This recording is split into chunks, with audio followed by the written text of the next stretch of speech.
महामानव डॉक्टर बाबासाहेब आंबेडकर यांच्या 135व्या जयंतीच्या पूर्वसंध्येला आपण पाहू शकता सगळ्यांच्या चेहऱ्यावरती आनंद कसा ओसंडून वाहत आहे आणि या आनंदाचे आज आपल्या NGTV मराठीला हे अगदी साक्षीदार होणार आहेत का साक्षीदार होणार आहेत त्या बाबासाहेबांच्या प्रतिमेला पुष्पहार जे अर्पण झाले टनाच्या हिशोबाने इथे फुलमाळा फुलांचा जो पुष्पहार अर्पण करण्यात आलेला आहे आणि जी रंगरंगोटी सजावट केलेली आहे पुष्पगुच्छांची ती आपण पाहू शकता आणि त्याचा जो आनंद ओसांडून यांच्या चेहऱ्यावरती वाहताना दिसत आहे।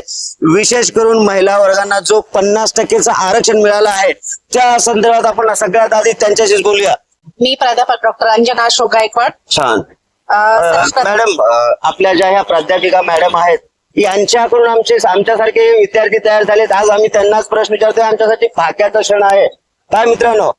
मॅडम, सगळ्यात आधी आपल्या सगळ्यांचं NGTV मराठी न्यूज चॅनल मध्ये तुमचं सगळ्यांचं सहर्ष स्वागत। NGTV मराठी न्यूज चॅनलच्या परिवाराकडून सगळ्यांना जय भीम। जय भीम, धन्यवाद।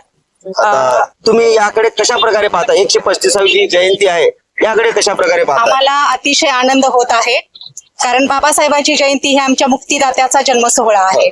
कारण बाबासाहेबांनी आमच्यासाठी जे केलेलं आहे त्याचे उपकार आम्ही कधीच फेडू शकणार नाही आणि म्हणून आमच्या हृदयाचा आकाश आम्ही इथं रित करण्यासाठी आम्ही आलेलो आहोत। कुठलंही असं भारतातलं क्षेत्र नाही ज्याच्यासाठी बाबासाहेबांनी काम केलेलं नाही। बाबासाहेब घटनाकार आहेत, अर्थतज्ञ आहेत, समाजशास्त्रज्ञ आहेत, मानववंशशास्त्रज्ञ आहेत, राज्यशास्त्राचे अभ्यासक होते आणि सगळ्यात महत्वाचं म्हणजे की हा भारत वेगवेगळ्या जाती धर्माने नटलेला हा देश आहे आणि या देशाला एका सूत्रात बांधून ठेवण्याचं काम महामानव डॉक्टर बाबासाहेब आंबेडकरांनी भारतीय संविधानाच्या माध्यमातून केलेलं आहे। याचा आम्हाला सार्थ अभिमान आहे आणि म्हणूनच या देशामध्ये वेगवेगळे जात आणि धर्म जरी असले तरी बाबासाहेबांनी एकच सांगितलेलं आहे की प्रथमतः आणि अंतिमतः मी भारतीय आहे आणि म्हणूनच बाबासाहेबांचा आणि भारताचा आम्हाला अभिमान आहे आणि त्यासाठी एक कृतज्ञ भावनेने आम्ही त्यांची जयंती आम्ही साजरी करतो, याचा अतिशय आम्हाला आनंद आहे। अगदी ह्या प्रोफेसर म्हणताना कसं शब्दांची कशी गुंफण असते ते अगदी व्यवस्थितरित्या शब्दांना आपल्या ह्याच्यामध्ये गुंफलेले आहेत। मी प्राध्यापिका डॉक्टर वनिता सावंत चंदनशिवे, सोलापूर विद्यापीठामध्ये प्राध्यापक म्हणून मी काम करते आहे। आज या ठिकाणी सर्व बंधूंना आणि भगिनींना डॉक्टर बाबासाहेब आंबेडकर यांच्या 135व्या जयंती निमित्त मी हार्दिक शुभेच्छा देते। त्याचबरोबर महिलांना जो आरक्षणाचा जो भाग मिळतो आहे, ज्याच्यामध्ये 50% आरक्षणाच्या बाबतीमध्ये संसदेमध्ये आता 16 तारखेला त्याच्या संदर्भामध्ये एक प्रश्न असेल किंवा त्याच्या संदर्भामध्ये चर्चा असेल, त्यासाठी म्हणून त्याची ऋणी म्हणून आज या ठिकाणी खऱ्या अर्थानं सगळ्या महिलांनी या भारतरत्न डॉक्टर बाबासाहेब आंबेडकरांच्या चरणी स्वतःला झोकून द्यायला पाहिजे, जेणेकरून त्यांनी स्वतःचं अस्तित्व या बाबासाहेबांच्या संविधानाने दिलेल्या अधिकाराच्या माध्यमातून मिळत आहे आणि त्याच निमित्तानं या ठिकाणी मी महिलांना आणि समस्त भारतीयांना बाबासाहेब आंबेडकरांच्या जयंतीच्या शुभेच्छा देतो। उद्या 14 एप्रिल बाबासाहेबांची 135वी जयंती सर्व भारतीयांना सर्व देशवासियांना हार्दिक शुभेच्छा देते। आमचा ओवाळू भीमाला हा कार्यक्रम 2016ला झालेला आणि त्याच्यानंतर परत एकदा मागणी आली आणि तो कार्यक्रम आम्ही आमच्या टीमने पूर्ण केला। तर त्या कार्यक्रमाची मी थोडीशी झलक दाखवते, ओळ दाखवते। परंपरागत पाळणा आहे।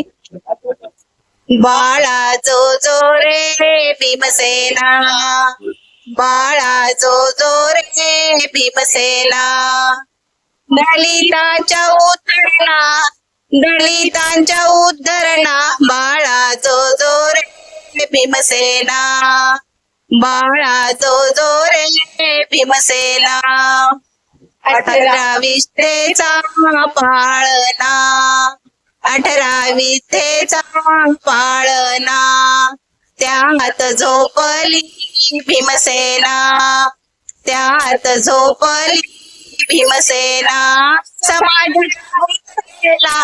समाजाला बाळा जो जो रे भीमसेना, बाळा जो जो रे भीमसेना।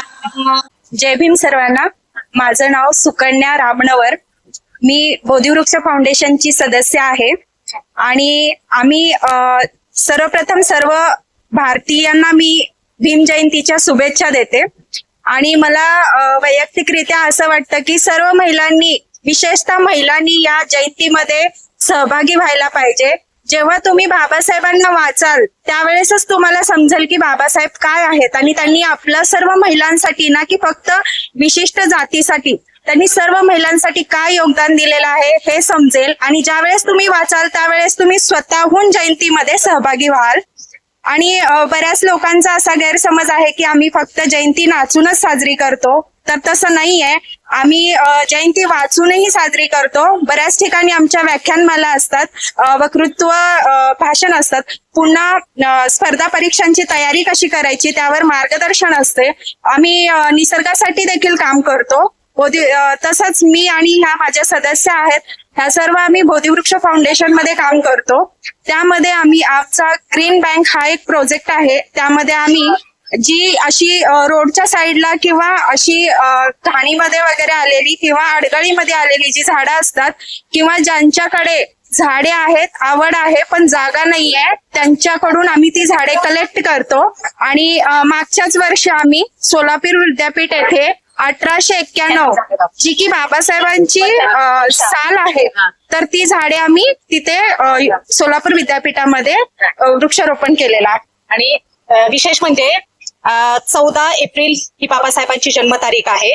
वळसंगला बाबासाहेबांचा पदस्पर्श झालेला आहे. तिथं आम्ही 14 झाडं लावून सुरुवात केली आणि विद्यापीठामध्ये 1891 झाडं लावली आहेत. मॅडम, तुम्हा सगळ्यांचं या बाबीसाठी NGTV मराठी न्यूज चॅनल कडून हार्दिक हार्दिक अभिनंदन करतोय. असेच काम करत राहा आणि बाबासाहेबांचं नाव आपल्या ह्याच्यामध्ये नाही, अख्ख्या जगामध्ये असंच वाढू देत. जय भीम तुम्हा सगळ्यांना. आणि सर, माझं नाव मौलाली शेख, मी दक्षिण सोलापूर सेवादल एम ब्रिगेडचा तालुका अध्यक्ष आहे. जयंती फक्त डॉक्टर बाबासाहेब आंबेडकरांच्या ह्याच्यामध्ये बाबासाहेबांनी देशातील प्रत्येक सर्वसामान्य जे लोक आहेत त्यांना लेखणीच्या माध्यमातून जागृत करण्याचं काम केलेलं आहे. तर मीही आज या ठिकाणी आपल्या सोलापूर शहरातील पार्क चौकातील डॉक्टर बाबासाहेब आंबेडकर यांच्या पुतळ्याला वंदन करण्यासाठी या ठिकाणी उपस्थित आहे. 14 एप्रिल च्या या ठिकाणी 135वी जयंती आहे. त्या जयंतीमुळं मी या ठिकाणी पुतळ्यास वंदन केलं आणि मी सर्व भारतीयांना डॉक्टर बाबासाहेब आंबेडकरांच्या जयंतीच्या निमित्तानं हार्दिक शुभेच्छा देतो. थांबतो. जय हिंद, जय महाराष्ट्र, जय भीम.